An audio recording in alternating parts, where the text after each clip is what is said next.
అందులో ఉన్న యోగ విశిష్టత ఏంటి? యోగము అంటే కలయిక. ఏం కలయిక? మనలో ఉన్న జీవుణ్ణి దేవుడుగా తయారు చేయాలి మనం. అది మనకి టార్గెట్. మానవ జన్మ తెచ్చుకునే దానికి ఈ జీవుణ్ణి దేవుడిగా తయారు చేయాలి. కానీ మనం ఏమనుకుంటాము? నేను మనిషిని అని అనుకుంటాము. లలితా సహస్రనామాలు చదివేస్తున్నాం. దాని అర్థం ఏంది, అందులో ఏముంది అనేది ఎవ్వరూ తెలుసుకోవడం లేదు. మనం స్కూల్కి వెళ్ళి పాఠాలు చదివినా కూడా ఆ పాఠాల యొక్క అర్థం ఏంది అని తెలుసుకున్నప్పుడు మాత్రమే మనకి 100కి 100 లేదా 90 80 వస్తాయి. లేదా టీచర్ ఏం చెప్పినారో దాన్ని బట్టేసి రాసేసినామంటే ఏదో 30 40 మనం తెలుసుకున్న దాన్ని బట్టి వస్తాయి. కానీ 100కి 100 రావాలంటే ఏం చేయాలి? టీచర్ చెప్పేటప్పుడు శ్రద్ధగా వినాలి, మళ్ళీ హోంవర్క్ రాయాలి, టెక్స్ట్ బుక్ లో ఏముందో చదవాలి, దాన్ని నీట్గా అర్థం చేసుకొని అక్కడ పిన్ టు పిన్ మనం ప్రజెంట్ చేసినప్పుడు మాత్రమే 100కి 100 వస్తాయి. అంత ఈజీ కాదు కదా. అదేవిధంగా లలితా సహస్రనామం కానీ విష్ణు సహస్రనామం కానీ ఏ స్తోత్రమైనా అందులో ఏముంది, ఏం చెప్పారు అనేది మనం అర్థం చేసుకున్నప్పుడు మాత్రమే ఆ ఫలితాలు మనకు వస్తాయి. అలా కాకుండా నేను 11 సార్లు చదివినాను, నేను 21 సార్లు చదివినాను, నేను 108 సార్లు చదివినానంటే ఉన్న ఈ కొంచెం శక్తి కూడా అయిపోయి నీరసం వచ్చి కళ్ళు తిరిగి పడిపోయి ఇంట్లో వాళ్ళు ఏమంటారంటే బుద్ధి ఉందా లేదా, భలే స్తోత్రాలు చదివినావు, ఆరోగ్యం బాగలేదు, ఇంట్లో పనులన్నీ ఎవరు చేస్తారు, ఆ బుక్ ఇది పక్కన పారేయని మనము భగవంతుడికి చెడ్డ పేరు తెచ్చేస్తాం. అవునా కాదా? తిట్టేవాళ్ళు ఉన్నారా లేదా ఇళ్లలో? కాబట్టి మనం ఒక పని చేసేటప్పుడు ఈ పని ఎందుకు చేయాలి అనేది ఫస్ట్ తెలుసుకోవాలి. ఇప్పుడు లోయర్ క్లాస్ వాళ్ళకి ఏ విధంగా చదువులో ఆ విధంగా మనకి స్తోత్రాలు చదివేసినాం ముందు జన్మల్లో. ఇప్పుడు ధ్యాన మార్గంలోకి వచ్చేసాము. ఈ సత్యాన్ని మనం నేర్చుకోవాలి. ఏముంది స్తోత్రంలో? దాంట్లో అమ్మవారు ఏం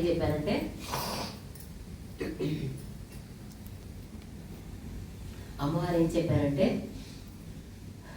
మూలాధారైక రుదిత బ్రహ్మగ్రంథి వివేదిని. రాసుకోండి, మరి రాసుకునేవాళ్ళు. మూలాధారైక రుదిత బ్రహ్మగ్రంథి వివేదిని మణిపూరాంత రుదిత విష్ణుగ్రంథి వివేదిని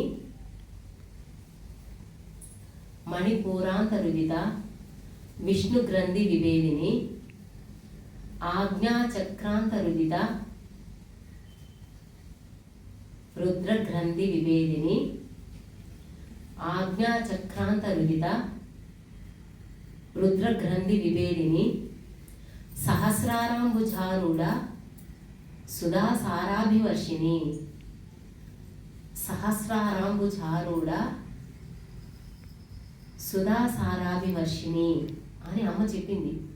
మరి ఇవేమన్నా అంటే మనము తల్లి గర్భంలో ఉన్నప్పుడు భగవంతుడా కంటిన్యూగా భగవంతుడా నేనేం చేశాను, నన్ను ఈ తల్లి గర్భంలోంచి బయటపడే తండ్రి అని దేవుణ్ణి మొక్కుతా ఉంటామంట. తల్లి గర్భం ఏమన్నా అంత ఈజీనా? చీకటిలో ఉంటుంది, మలమూత్రాల్లో ఉంటుంది, పురుగులు రకరకాలు కలుస్తూ ఉంటాయంట బిడ్డని. ఆ బిడ్డ వేడుకుంటుందంట భగవంతుడిని, నారాయణ నన్ను బయటపడేశావంటే బయటపడిన క్షణం నుంచి నేను యోగం చేసి నేను నిన్ను చేరుకుంటాను, నన్ను బయటపడే తండ్రి అని మొక్కుంటుందంట. సరే, ఆయన బయటికి వచ్చిన క్షణం తల్లి గర్భంలో నుంచి బయటికి ఆ చిన్న రంధ్రంలో నుంచి బయటకు వచ్చేటప్పుడు కూడా నరక యాతన అనుభవిస్తుందంట. అప్పుడు మళ్ళీ ఇంకొకసారి ప్రార్థన చేస్తుందంట శిశువు, పరమాత్మ నేను నిన్ను తప్ప వేరే ఏది తలుచుకోను తండ్రి, నన్ను బయటపడేయని. బయటకు వచ్చిన క్షణం నుంచి మాయలో పడిపోయి తల్లి ఒడిలో పడుకొని మా అమ్మ ఎంత అందంగా ఉంది, ఈ హాస్పిటల్ ఎంత అందంగా ఉంది, ఈ నర్స్ ఎంత అందంగా ఉంది అని అక్కడి నుంచే మొదలుపెట్టి మాయకి వశమైపోయి మళ్ళీ ఊరికే జన్మ వృధా అయిపోయి వచ్చాము, మళ్ళీ వెళ్ళిపోతాము. కాబట్టి ఇలా జన్మలు చాలా వేస్ట్ చేసేసుకుంటున్నాం. కాబట్టి ముఖ్యంగా ఏమంటే ఎంతమందికి ఈ జన్మే చివరి జన్మ చేసుకోవాలి, లేదు ఈ జన్మలో మా కర్మలు పూర్తి కాకపోతే మరి జన్మకైనా మేము సత్యలోకానికి చేరుకోవాలి అనుకుంటున్నారు, చేయదండి. ఓకే, కోరికలతో ఉండేవాళ్ళు ఎంతమంది? నాకు డబ్బులు కావాలి, బంగ్లాలు కావాలి, ఆస్తులు కావాలి, నేను వరల్డ్ టూర్ తిరగాలి అని కోరికలు ఎవరికైనా ఉన్నా చేయొద్దండి, పర్లేదు, తప్పులేదు. ఎందుకంటే కోరికే మళ్ళీ జన్మకి కారణం. మనకి ఏ కోరిక ఉన్నా అది తీర్చుకోకుండా గురువు చెప్పాడు కదా, వద్దులే మన సత్యలోకానికి పోదామని ఈ కోరిక మనసులో ఉన్నా పోలేదు. ఆ కోరిక కోసం మళ్ళీ జన్మ తీసుకోవాలి. ఎవరి మీదైనా కోపం ఉంది, ఆ కోపం తీర్చుకునే మళ్ళీ జన్మ తీసుకోవాలి. అందుకే మనసుని ఎప్పుడు శూన్య స్థితిలో పెట్టుకోవాలి. ఏ కోరిక వద్దు, నీకు ఏదుందో దాంతోనే జీవించు. ఎప్పుడైతే నీకున్న దాంతో నువ్వు జీవిస్తావో నీకు కొత్త కర్మలు యాడ్ కావు.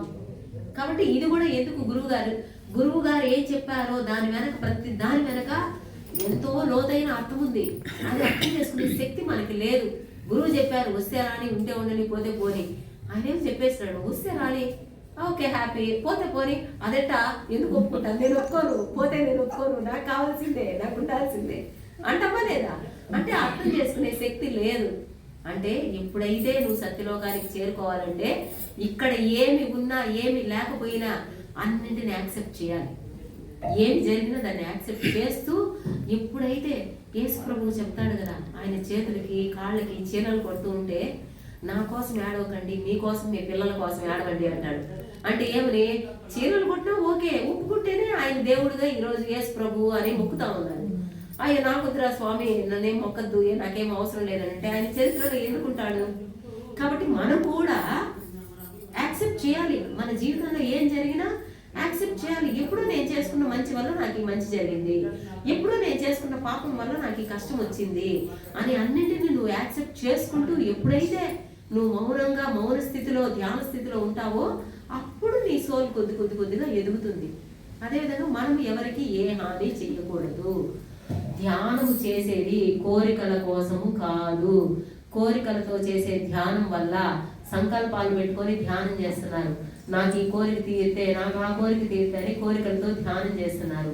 కోరికలతో ధ్యానం చేస్తే కుండలిని శక్తి రైజ్ అవ్వదు. ధ్యానం చేస్తున్నాం కాబట్టి అది ఊరికి అలా రైజ్ అవుతూ ఉంటే ఏదో హ్యాపీగా ఉంది అనుకుంటాము. కానీ సహస్రార స్థితికి కుండలిని శక్తి చేరాలంటే మాత్రము ఏ కోరిక మనకి ఉండకూడదు. ఇది ముఖ్యంగా చాలా మందికి తెలియదు. అందరూ సంకల్పం పెట్టి ధ్యానం చేసాము, మేము అనుకునేది జరిగిపోయింది, మేము ఇల్లు కట్టాలన్నాము, టంటగా జరిగిపోయింది, మీరు కూడా ధ్యానం చేయండి, మేము ఏదనుకుంటే అది జరిగిపోతా ఉన్నాయి, మీరు ధ్యానం చేయండి అంటే మాయ అనేది అంత ఈజీగా, అమ్మవారు మహామాయ యోగమాయ, మహామాయ అంత ఈజీగా సత్యలోకానికి రాలేదు. ఇక్కడే పడి ఉండండి, మీరు మీకేం కావాలో తీసుకోండి అని. నాకు ఏమి వద్దు తల్లి, నేను నారాయణ నుండి చేరుకోవాలి, నేను సత్యలోకానికి చేరుకోవాలి అని ఎవరైతే గట్టిగా పట్టుకుంటారో వాళ్ళు మాత్రమే ఈ మహామాయని జయించి యోగమాయనికి చేరుకోగలుగుతారు. కాబట్టి కోరికతో చేసే ధ్యానాలు కరెక్ట్ కాదు. కోరికతో చేసే ధ్యానాలన్నీ రాక్షస ధ్యానాలు. రాక్షసులు కోరికలతోనే ధ్యానం చేసినారు. మొత్తం ముల్లోకాలు మేము జయించేయాలి, అందరూ నా కంట్రోల్లోనే ఉండాలి, నేనే నెంబర్ 1గా ఉండాలి, నాకు మరణం ఉండకూడదు అని కోరికలతో ధ్యానం చేసేవాళ్ళు రాక్షసులు.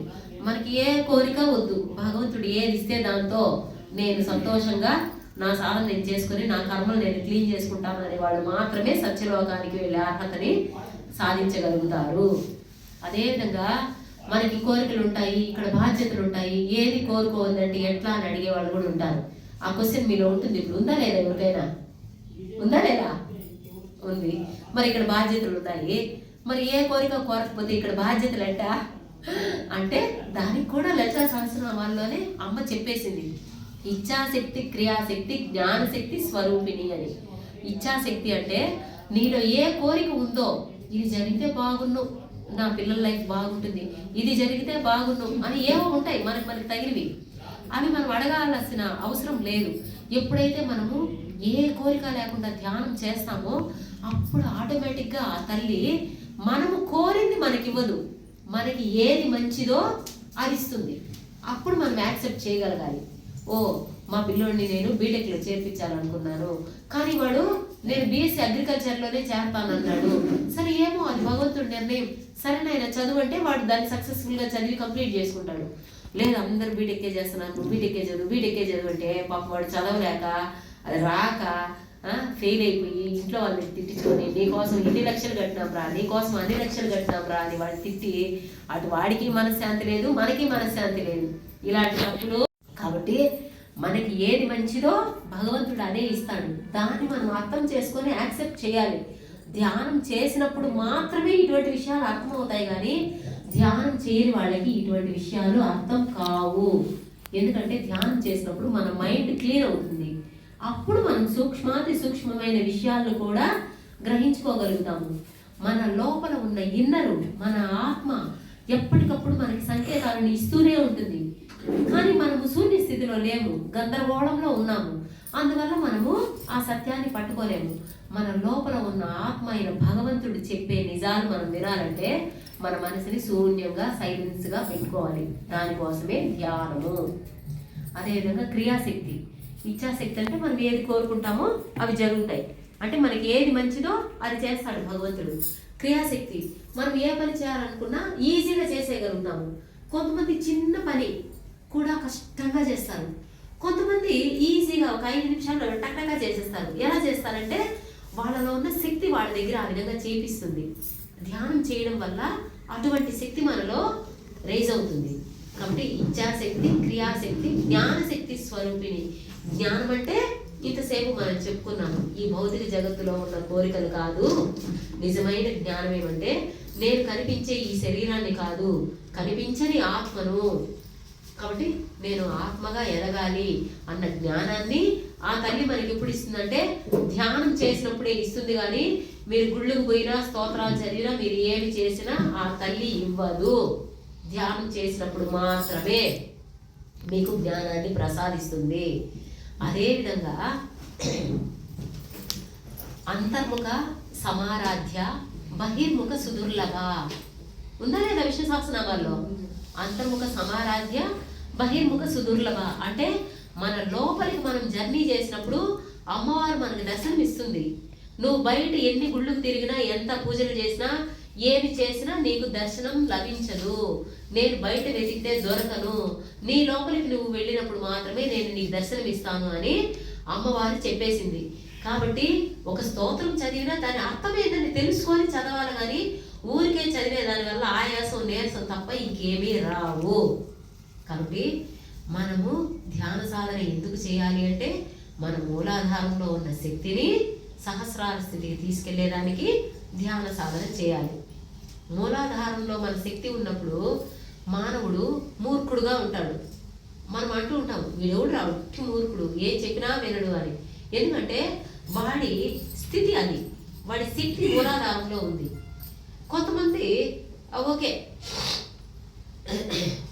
స్వాదిష్టానం అంటే వాడి ఎనర్జీ కొంచెం రైజ్ అయినప్పుడు, స్వాదిష్టానంలోకి వచ్చినప్పుడు వాడు ఎలా ఉంటాడంటే కోరికలతో ఉంటాడు. ఇప్పుడు మనం ధ్యానం చేస్తున్నాము, అబ్బా నేను ధ్యానం చేస్తున్నాను, నాకు లాటరీలో ₹1 వచ్చేస్తాయి, లంక బిందులు వచ్చేస్తాయి, లేదు మా ఆయన తెచ్చి జీతం నా దగ్గరే ఇచ్చేస్తాడు, ఏదో పిచ్చి పిచ్చివి, అవి ఎందుకు పనికొచ్చేవి కాదు, పిచ్చి పిచ్చి కోరికలతో ఉంటాం. ఉన్నారా లేదా? ఆ పిచ్చి పిచ్చి కోరికలన్నీ ఎలా ఉంటాయంటే స్వాదిష్టానంలో ఉన్నప్పుడు ఉంటాయి. మణిపూరకంలో ఉన్నప్పుడు ఎలా ఉంటాయంటే నేనే గొప్ప, ఇంతమంది ఉన్నారు, అందరూ సమానమే, అందరూ ఆత్మస్వరూపులే అని గురువు చెప్పేసినా నేను తెల్లగా ఉన్నాను, నేను మంచి చీర కట్టుకున్నాను, నేను మంచి నెక్లెస్ వేసుకున్నాను కాబట్టి నేను గొప్ప, నీకు లేదు కాబట్టి నువ్వు తక్కువ, ఇలా అజ్ఞానంలో ఉంటారు. నేనే గొప్ప నేనే గొప్ప అని అజ్ఞానంలో మణిపూరకంలో ఉన్నప్పుడు ఉంటారు. మూలాధార, స్వాదిష్టాన, మణిపూరక, అనాహత చక్రంలో ఉన్నవాళ్ళు ప్రేమతత్వంతో ఉంటారు. అరే మనకెట్లో ఈ జన్మకు తెలుసుకున్నాము, నలుగురికి చెప్పాలి, నలుగురు బాగుండాలి, నేనే బాగుంటే ఏమొస్తుంది, నలుగురు నవ్వుకుంటూ ఉంటే హ్యాపీ, కాబట్టి మనం పోయి 10 మందికి చెప్పాలి అని ఎవరికి ఉంటుందంటే పిరమిడ్ మాస్టర్లకు ఉంటుంది. అదే చెప్పింది పత్రి గారు, పిరమిడ్ మాస్టర్లు ప్రేమతత్వంలో ఉండేవాళ్ళు. అంటే మన సాధనలో ఈ అజ్ఞానపు 3 చక్రాలు మూలాధార, స్వాదిష్టాన, మణిపుర దాటుకొని అనాహతకు వచ్చేసాం కాబట్టి మనం ధ్యానం చేయాలి, 10 మందికి ధ్యానం చెప్పాలి, అందరూ బాగుండాలి అని ఎందుకు అనుకుంటున్నామంటే ఈ స్థితికి చేరుకున్నాం కాబట్టి. నెక్స్ట్ చక్రము విశుద్ధ అంటే ఏమని ఇక్కడ ఉంటుంది. విశుద్ధ చక్రము అంటే మనము అందరి మంచిదే కోరుకుంటాం, సత్యవాక్కులే మాట్లాడతాం. అంటే నేనేం మాట్లాడినా నిజాలే మాట్లాడతాను. నాకు నోరు ఉందనేసి ఏదో ఒకటి మాట్లాడేసి ఏదో ఒకటి మేనేజ్ చేసేసి అబ్బా ఆమె చాలా గొప్ప అనే ప్రయత్నాలు ఉండవు. మీరు నన్ను తిట్టుకున్నా పర్వాలేదు, నిజమేదో నేను నిజమే చెప్పాలి అంటే ఆ స్థితికి చేరిపోతారు. అలాంటి వాళ్ళని మనం చూసామా లేదా? ఏమయ్యా ఇప్పుడు ఎందుకు చెప్పావు, అందరూ తిట్టున్నారు కదా అంటే తిట్టినా కూడా పర్వాలేదు, నేను నిజమే చెప్పాలి అని సత్యవాక్కులు మాట్లాడే వాళ్ళు ఉన్నారు కదా, సత్యహరిశ్చంద్రుడు లాంటి వాళ్ళు. అందుకే చరిత్రలో ఆయన సత్యహరిశ్చంద్రుడిగా ఉన్నాడు. కాబట్టి మనం కూడా అంటే ఎన్నో జన్మలు పడుతుంది మన కుండలిలో ఉన్న శక్తి రేజ్ అవ్వాలంటే. కానీ ఒక తెలివైన ఆత్మ ఒక జన్మలోనే 50 జన్మల పాఠాలు నేర్చుకుంటుంది. ఇప్పుడు మనందరం తెలివైన ఆత్మలమా మూర్ఖాత్మలమా? కాబట్టి మనం ఈ జన్మలోనే 50 జన్మల పాఠాలు నేర్చేసుకొని బాగా సాధన చేసి ఏ కోరికలు లేకుండా ఉన్నదానితో తృప్తిగా బతుకుతూ ఏది ఇచ్చినా నీ ఇష్టం తండ్రి అని భగవంతుడికి అప్పచెప్పేసినప్పుడు అరే నా బిడ్డ నా మీదే వదిలేసింది నిర్ణయం, దాన్ని జాగ్రత్తగా నేను చూసుకోవాలని ఆయన చూసుకుంటాడు. మన పిల్లలైనా మనం అంతే కదా, అమ్మ నీ ఇష్టం అమ్మ అన్నప్పుడు మనం ఏదో ఒక 2000 3000 కొనియాలని పోన్లే బిడ్డ అన్నాడు 5000 కావాలంటే తీసుకొని అయినా అంటాము. అదే వాడు ఊరికే సతాయించినాడు అనుకో వీడికి ఏమీ కొనికూడదు అనుకుంటామా లేదా? కాబట్టి భగవంతుడు కూడా మన ఏ కోరిక లేకుండా ఉంటే అరే బిడ్డ ఇంత మంచిగా ఉన్నారు కదా కాబట్టి వాళ్ళకి ఏం కావాలో మనం చేస్తామని మనం అడగక ముందే చేసేస్తారనమాట. అప్పుడు మన ఆనందము అది అనుభవించేవాడికే తెలుస్తుంది కానీ పక్కన వాడికి తెలియదు అనమాట. అందుకు ఈ ధ్యానం చాలా గొప్పది. అందుకే నేను వచ్చి క్లాస్ చెప్తున్నాను. కాబట్టి మీ అందరూ కూడా ధ్యానం గట్టిగా చేసి ఈ సత్యాన్ని అర్థం చేసుకొని 10 మందికి చెప్పాలి, మన బాధ్యత. కాబట్టి విశుద్ధ చక్రంలో ఉన్నప్పుడు సత్యవాక్కులే మాట్లాడతాము. నెక్స్ట్ ఆజ్ఞాచక్రం. ఆజ్ఞాచక్రంలోకి మన కుండలిని శక్తి వెళ్ళినప్పుడు ఈ సృష్టిలో ఉన్న అనేక లోకాలు ఉన్నాయి. మన గురువు గారు చెప్పేశారు, భూలోక భూవర్లోక శివర్లోక జనాలోక మహాలోక తపోలోక సత్యలోక అని ఎన్నో లోకాలు ఉన్నాయనేసి ఆ లోకాలని మాస్టర్స్ అంటే దేవి దేవతలు వాళ్ళని దర్శించగలుగుతాము. అంటే మనం ఏమనుకుంటాము, ధ్యానంలో కూర్చొని కళ్ళు మూసుకొని నాకు కృష్ణుడు కనిపించినాడు, నాకు రాముడు కనిపించినాడు, నాకు ఆంజనేయ స్వామి కనిపించినాడు, ఇది కరెక్ట్ కాదు. ఎందుకంటే మాస్టర్స్ కనిపిస్తే మనం ఏదైనా క్వశ్చన్ అడిగితే వాళ్ళు మనకు ఆన్సర్ చెప్పాలి. అప్పుడు వాళ్ళు మనకు కనిపించినట్టు. కానీ మనమే ఊహించుకొని నాకు అమ్మవారు అంటే ఇష్టము, అమ్మవారు బాగా పసుపు పూసుకొని ఇంత పెద్ద పుట్టు పెట్టుకొని నాకు కనిపించింది, ఇదంతా పిచ్చి. ఇప్పుడు పక్కన వాళ్ళు అవునా మీకు కనిపించిందా, నాకు కనిపించలేదే, అంటే అమ్మవారికి నేనంటే ఇష్టం లేదేమో, మీరంటేనే ఇష్టమేమో అని పాపం వాడు ఇంకా అసలు చేసే ధ్యానం కూడా చేయరు. కాబట్టి ఈ అజ్ఞానం వదిలేసేయండి. నాకు వాళ్ళు కనిపించినారు వీళ్ళు కనిపించినారని. ఎవరైనా కనిపిస్తే మీరు ప్రశ్న అడిగితే వాడు సమాధానం చెప్పాలి. అప్పుడే మాస్టర్స్ కనిపించినట్టు. మరి ఈ విషయాలు ఎన్ని ఉన్నాయి చూడండి మనం తెలుసుకోవాల్సినవి. కాబట్టి మన ఆజ్ఞా చక్రానికి మన శక్తి వెళ్ళినప్పుడు మనం అన్ని లోకాలను దర్శించగలుగుతాం. అదేవిధంగా సహస్రార స్థితికి మన మూలాధారంలో ఉన్న శక్తి వెళ్ళినప్పుడు మొత్తం ఈ బ్రహ్మాండంలో ఉన్న సకలము మనకు అర్థమైపోతుంది. దేవుడు అంటే ఏంది, ఈ సృష్టి అంటే ఏంది, ఈ జన్మలు ఎందుకు, ఈ కర్మలు ఎందుకు అని ప్రతి ఒక్కటి మనకి అర్థమైపోయి జ్ఞాని స్థితికి చేరిపోతాము. అప్పుడు ఇంక మనకి ఏ క్వశ్చన్ ఉండదు, సైలెన్స్లోకి వెళ్ళిపోతాము. సైలెన్స్గా ఉండడమే ముక్తి మోక్షము. ముక్తి అంటే భూమి మీద ఉన్నప్పుడే ఏ దుఃఖము లేని స్థితికి చేరుకోవడము. మోక్షము అంటే శరీరం వదిలిపెట్టిన తర్వాత మళ్ళీ జన్మ లేని స్థితికి చేరుకోవడము. కాబట్టి సహస్రాల స్థితికి వెళ్ళిన వాళ్ళు భూమి మీద ఉన్నప్పుడే ఆనందంగా ఉంటారు. మన కంటికి ఎదురుగా మర్డర్ జరిగినా మనకు బాధ ఉండదు. అంటే అటువంటి స్థితికి మనం వెళ్ళిపోతాము. కాబట్టి ధ్యానం అనేది ఎంత గొప్పది చూసారా. లలితా సహస్రనామం అంటే పారాయణలు ఎన్నిసార్లు చేసినా దానివల్ల ఉపయోగము లేదు. లోయర్ క్లాసులో ఉన్నప్పుడు అది అవసరం. హయ్యర్ క్లాస్కి వచ్చిన తర్వాత దాన్ని అర్థం చేసుకొని సాధన ఎంతగా సాధన చేస్తామో మనకున్న సంచిత కర్మలన్నీ పోగొట్టుకోవాలా, రాబోయే ఆగామి కర్మలు రాకుండా చేసుకోవాలా, ఈ జన్మనే చివరి జన్మ చేసుకోవాలా అంటే నిరంతర తపన సాధన మీదే మన దృష్టి ఉండాలి. లలితా సహస్రనామాల్లో ఉన్న యోగం యొక్క విశిష్టత జీవుణ్ణి దేవుడిగా చేయడం కోసమే కానీ చదువుకోవడం కోసం కాదు. లోయర్ క్లాసెస్లో చదివినట్టు ముందు జన్మల్లో చదివేశాము. ఇప్పుడు ధ్యాన మార్గంలోకి వచ్చాము కాబట్టి ఈ సత్యాన్ని అర్థం చేసుకొని యోగం చేసి యోగి భవ అర్జున అన్నారు. కాబట్టి యోగము ధ్యానము చేసి మనలో ఉన్న జీవుణ్ణి దేవుడిగా మనమే తయారు చేసుకోవాలి. ఆత్మానం ఎవరిని వాళ్ళే ఉద్ధరించుకోవాలి కానీ మీకోసం నేను, నా కోసం మీరు, ఎవరి కోసం ఎవరు చేయలేరు. ఎవరి సాధన వాళ్ళే చేసి ఎవరికి వాళ్ళే జీవుడు దేవుడిగా ఎదగాలి. ఓకేమా? ఓకే.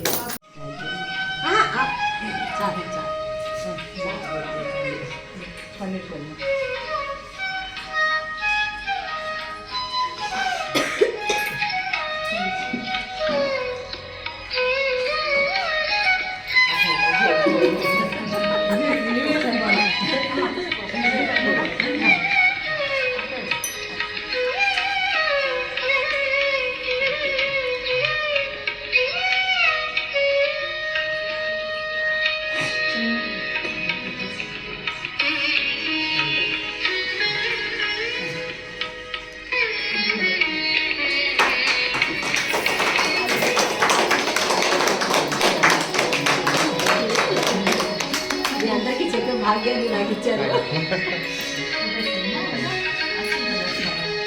ఊరికే నేను నేర్చుకొని ఇంట్లో కూర్చొని బాగుంది చెప్పలేదు కదా.